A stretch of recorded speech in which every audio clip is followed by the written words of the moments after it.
SCP-439 यानी bone hive का origin किस कंट्री में हुआ? ए इंडिया, बी चाइना या फिर सी युगांडा। ग्रैंडमदर। हाँ, गाली करता है, हटाओ इसे हटाओ। और आप कमेंट में सही आंसर बताओ, क्योंकि क्या पता आपका ही आंसर पिन हो जाए। हेलो फ्रेंड्स, प्लैनेट यूजर रहस्य में आपका स्वागत है और आज हम आ चुके हैं SCP काउंटडाउन का 4th एपिसोड लेकर, जिसमें हम बात करेंगे 4 अनसुने SCPs के बारे में। आज के SCPs हैं एक भूतिया काली छाया जिसने पता नहीं कितनों को खाया, एक दिल जिसे प्लीज मत धड़कने दो, एक घंटी जो अगर बजी तो सबकी वाट लगी, और एक नाइट लाइट जिसे कभी ऑफ नहीं किया जाता। सो बिना ज्यादा फालतू नौटंकी, लेट्स बिगिन। अरे सब्सक्राइब कर लेना। हाँ, SCP-017 shadow child, object class Keter. चलिए लिस्ट शुरू करते हैं विद काली परछाई की दास्तान। SCP-017। जैसा कि इसके नाम से ही पता चलता है, ये एंटिटी एक बच्चे की शैडो जैसी है। ये एक काले रंग के बादल सा ह्यूमनॉइड फिगर है जिसकी हाइट 80 सेंटीमीटर्स है। रही बात कि आखिर इस बादल के गुबार के अंदर क्या है, तो कोई नहीं जानता। कई एक्सपेरिमेंट्स किए गए but her bar experiment fail हो जाए। नाउ जैसे एक ब्लैक होल आसपास आने वाले किसी भी ऑब्जेक्ट को खा जाता है, वैसे ही ये शैडो चाइल्ड एक छोटे ब्लैक होल की तरह ऑब्जेक्ट्स, इंसानों, जानवरों, सब कुछ को बिना डकार मारे खा जाता है, बट सिर्फ उसी चीज को जिसकी शैडो इस पर सीधे पड़ती है। पहले ये उसे चारों तरफ से अपने बादल में लपेट लेगा एंड देन वो चीज गायब। नाउ इस एंटिटी की ये अजीब फॉर्म या तो कोई अननोन स्टेट ऑफ मैटर है, maybe some kind of dark matter और समथिंग जिसके बारे में हम अभी नहीं जानते, या फिर मे बी ये किसी दूसरी डायमेंशन का कोई बीइंग है। क्या पता जब ये हमारी दुनिया में आया हो, इसका इंटरेक्शन एक 3 साल के बच्चे से हुआ हो और इसने उसी का रूप ले लिया। रही बात उन ऑब्जेक्ट्स, उन लोगों की जिन्हें ये गायब कर देता है, तो भाई या तो वो दूसरी डायमेंशन में चले जाते होंगे या फिर मे बी एनर्जी में कन्वर्ट हो जाते होंगे, जिन्हें ये एंटिटी कंज्यूम कर लेती है। भाई ऐसा भी हो सकता है कि इस एंटिटी के सेंटर में एक रियल ब्लैक होल है जिसे इन काले बादलों ने चारों तरफ से कवर किया है, क्योंकि भाई ये ऐसे कोई स्पेसिफिकली इंसानों को अपना शिकार नहीं बनाता, बल्कि इंसान हो, कोई ऑब्जेक्ट हो या कुछ भी चीज हो जिसकी शैडो इस पर पड़ी, ये सब खा गए।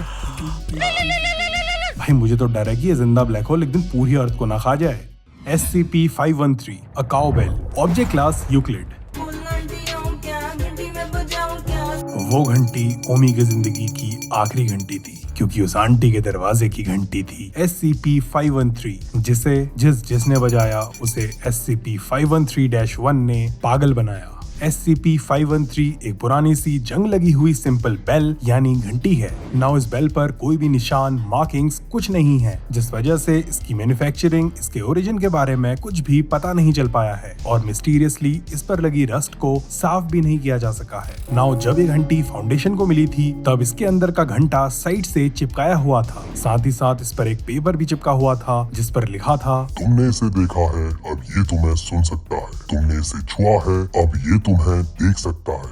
इसे बचाना मत, क्योंकि अगर तुमने इसे सुन लिया तो ये तुम्हें छू सकता है। नाउ अगर कोई इस घंटी को बजते हुए सुन लेगा तो उसे बहुत ही अजीब होने लगेगा। उसकी हार्ट बीट, उसका ब्लड प्रेशर दोनों बढ़ जाएंगे, एंड देन कुछ देर बाद उस बंदे को अपने पेरिफेरल विजन में कोई दिखने लगेगा। पेरिफेरल विजन मतलब आपकी नजरों के सामने नहीं, बल्कि कोने कोने में दिखने वाली चीजें। अरे मतलब आप सामने देख रहे होगे तो आपको लगेगा कि साइड में कोई है, और जब आप अपनी गर्दन घुमाओगे वो गायब हो जाएगा। नाउ ये अजीब सा डरावना फिगर आपका पीछा जिंदगी भर नहीं छोड़ेगा और आपकी रातों की नींद उड़ा देगा। आप डिप्रेशन में चले जाओगे भाई।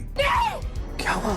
अरे लगता है दीदी ने SCP-513 की घंटी सुन ली। चलो मान लेते हैं कैसे भी करके आप सो गए, देन वो एंटिटी आपके शरीर को असलियत में नुकसान पहुंचाने लगेगी। आप दर्द से चीखते हुए उठोगे, आपकी नींद खुल जाएगी, बट आसपास कोई नहीं होगा। नाउ उस एंटिटी को SCP-513-1 कहा जाता है, और वो एक ह्यूमनॉइड फिगर जैसी दिखती है जिसके लंबे विशाल हाथ हैं। SCP-513-1 सिर्फ उन्हें ही दिखता है जिसने उस घंटी का घंटा बजते हुए सुना होता है। इसलिए करेंटली SCP फाउंडेशन ने इस घंटी को एक साउंड प्रूफ चेम्बर के अंदर सील करके रखा हुआ है। SCP-122 नो मोर मॉन्स्टर्स, ऑब्जेक्ट क्लास कीटर।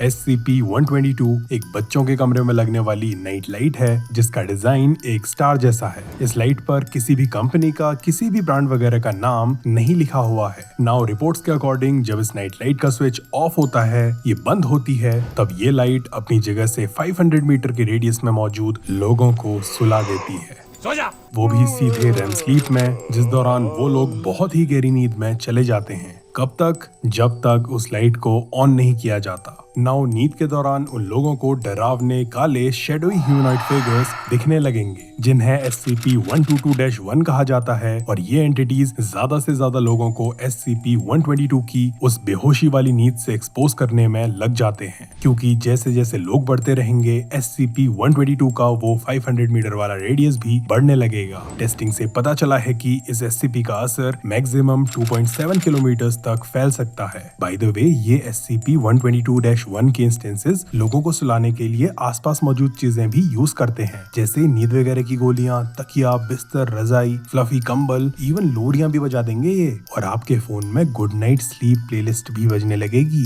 सो जा मेरे चंदा, रात आ गई।